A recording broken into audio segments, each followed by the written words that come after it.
संत रविदास जी ने कहा था, जात पात के फेर मही, जात पात के फेर मही, उर्जी रही सब लोग, मनुष्यता को खात हुई, रैदास जात कर रोग। अर्थात सब लोग जात पात के फेर में उलझे हैं और ये बीमारी मानवता को खा रही है। वो एक तरफ सामाजिक कुरीतियों के खिलाफ बोल रहे थे, तो दूसरी तरफ देश की आत्मा को झकझोर रहे थे।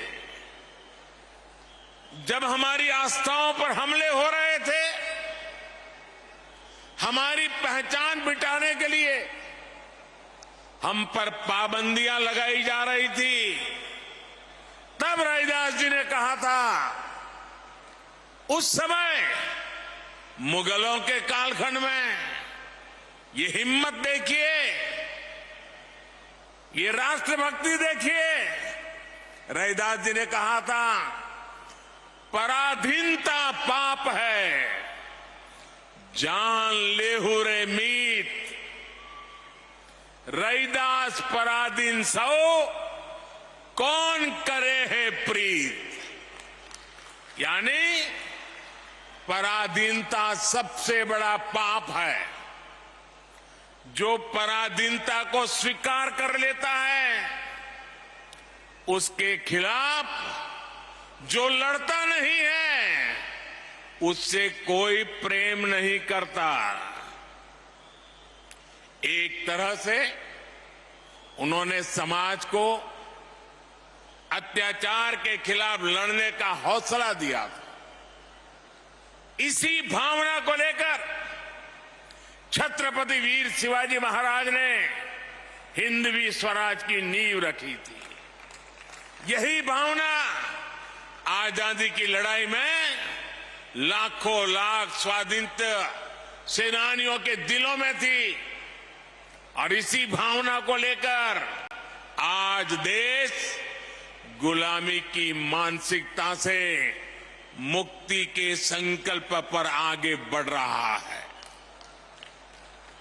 साथियों, रविदास जी ने अपने एक दोहे में कहा है, और अभी शिवराज जी ने उसका उल्लेख भी किया, ऐसा चाहूं राज में, ऐसा चाहूं राज में, जहां मिले सबन को अन्न, छोट बड़ों सब सम बसे, रैदास रहे प्रसन्न। यानी समाज ऐसा होना चाहिए जिसमें कोई भी भूखा न रहे, छोटा बड़ा, इससे ऊपर उठकर सब लोग मिलकर साथ रहे। आज आजादी के अमृत काल में हम देश को गरीबी और भूख से मुक्त करने के लिए प्रयास कर रहे हैं। आपने देखा है, कोरोना की इतनी बड़ी महामारी आई, पूरी दुनिया की व्यवस्थाएं चरमरा गई, ठप पड़ गई। भारत के गरीब तबके के लिए, दलित आदिवासी के लिए हर कोई आशंका जता रहा था। कहा जा रहा था कि 100 साल बाद इतनी बड़ी आपदा आई है, समाज का ये तबका कैसे रह पाएगा। लेकिन तब मैंने ये तय किया कि चाहे जो हो जाए, मैं मेरे गरीब भाई बहन को खाली पेट सोने नहीं दूंगा।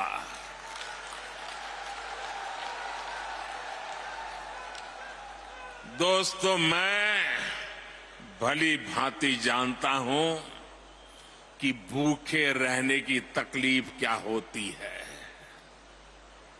मैं जानता हूं कि गरीब का स्वाभिमान क्या होता है। मैं तो आपके ही परिवार का सदस्य हूं। आपका सुख दुख समझना मुझे किताबें नहीं ढूंढनी पड़ती। इसलिए ही हमने प्रधानमंत्री गरीब कल्याण अन्न योजना शुरू की। 80 करोड़ से ज्यादा लोगों को मुफ्त राशन सुनिश्चित किया। और आज देखिए, हमारे इन प्रयासों की तारीफ पूरी दुनिया में हो रही है। साथियों, आज देश गरीब कल्याण की जितनी भी बड़ी योजनाएं चला रहा है, उसका सबसे बड़ा लाभ दलित, पिछड़ा, आदिवासी समाज को ही हो रहा है। आप सब अच्छे से जानते हैं, पहले की सरकारों के समय जो योजनाएं आती थी वो चुनावी मौसम के हिसाब से आती थी। लेकिन हमारी सोच है कि जीवन के हर पड़ाव पर देश दलित, वंचित, पिछड़े, आदिवासी, महिलाएं, इन सब के साथ खड़ा हो। हम उनकी आशाओं, आकांक्षाओं को सहारा दें। आप देखिए, जरा योजनाओं पर नजर करेंगे तो पता चलेगा। बच्चे के जन्म का समय होता है तो मातृ वंदना योजना के जरिए गर्भवती माता को 6,000 रुपये दिए जाते हैं ताकि मां बच्चा स्वस्थ रहे। आप भी जानते हैं कि जन्म के बाद बच्चों को बीमारियों का, संक्रामक रोगों का खतरा होता है। गरीबी के कारण दलित, आदिवासी बस्तियों में इनकी सबसे ज्यादा मार होती है। आज नवजात बच्चों की पूरी सुरक्षा के लिए मिशन इंद्रधनुष चलाया जा रहा है। बच्चों को सभी बीमारियों से बचने के लिए टीका लगे, ये चिंता सरकार करती है। मुझे संतोष है कि बीते वर्षों में 5.5 करोड़ से अधिक माताओं और बच्चों का टीकाकरण किया जा चुका है।